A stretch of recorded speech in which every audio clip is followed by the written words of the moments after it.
రంగారెడ్డి జిల్లా గండిపేట మండలం బండ్లగూడ ఎక్సైజ్ శాఖ భవనాన్ని స్థానిక ఎమ్మెల్యే ప్రకాష్ గౌడ్ ప్రారంభించారు. ప్రజలకు మెరుగైన సేవలు అందించేందుకు కొత్త సదుపాయాలు ఎంతో అవసరమని ఎమ్మెల్యే ప్రకాష్ గౌడ్ తెలిపారు. ఈ నూతన భవనం ద్వారా ఎక్సైజ్ సిబ్బందిని శిక్షణ కార్యకలాపాలు నిర్వహించడానికి మెరుగైన వాతావరణం ఏర్పడుతుందని ఆయన ఆశాభావం వ్యక్తం చేశారు. రాష్ట్రంలో ఎక్సైజ్ శాఖను మరింత బలోపేతం చేసే దిశగా చర్యలు తీసుకుంటున్నామని ఆ శాఖ అధికారులు తెలిపారు. అందులో భాగంగా రాష్ట్రంలో 14 ఎక్సైజ్ స్టేషన్లను త్వరలో ప్రారంభించనున్నట్లు చెప్పారు.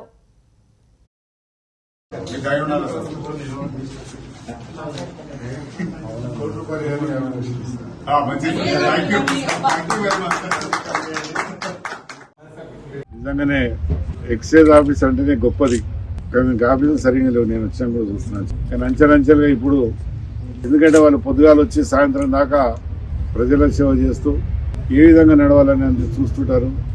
వాళ్ళకి ఎంతో కష్టాలు ఉంటాయి. నిజంగా ఉండనికి ఆఫీస్ అనేది లేకపోతే కూడా చాలా ఇబ్బంది ఉంటుంది. రాజధానిలో కూడా చిన్నది ఉన్నది, చాలా రోజులు చూస్తున్నా. నేను వచ్చినప్పటి నుంచి కూడా రాళ్ళగూడెంలో నడుకుడ గ్రామంలో మీకు అక్కడ స్థలం ఇచ్చారు, కట్టుకోవాలని చాలా మాత్రం అన్నగానే ఎవరు అట్లా పట్టించుకోలే. మేడం గారు ఇప్పుడే అన్నారు, డైరెక్టర్ గారు వీళ్ళందరూ ఉన్నారు. ముఖ్యంగా 50 లక్షలతోనే నిధులు సరిపోవు మనకు, కానీ ముందు పని మొదలు పెడితే దానికి ఏ విధంగా చేయాలని ఆలోచించుకొని వస్తూనే ఉంటుంది. మా గౌళ్ళు కూడా చాలా మంది ఉన్నారు, కానీ గౌళ్ళు ఉన్నారు కానీ చెల్లి బీద వాళ్ళే అందరూ కూడా. మీకు అందరూ చెందాలంటే కనిపించారు, పాపం వాళ్ళ బాధ వాళ్ళకు ఉంటుంది. ఏదేమైనా మీరు మేడం గారు మీరు ఈఎస్గా ఆ జగన్ ఎంఆర్ఎం పిలిచి రేపన్నా ఎల్లుండన్నా మీరు బోర్డు ఫిక్స్ చేసి దాన్ని తీసుకున్న బాధ్యత తీసుకోండి. మనం ఇంకా దాని నిధులు సరిపోకుండా ప్రభుత్వం ద్వారా ముఖ్యమంత్రి గారితో మాట్లాడి మాకు ఇక్కడ ఆఫీస్ లేదు, తీసుకొచ్చే బాధ్యత కూడా నేను తీసుకుంటాను, మీకు ఎంత చేయగలుగుతారో చేయండి.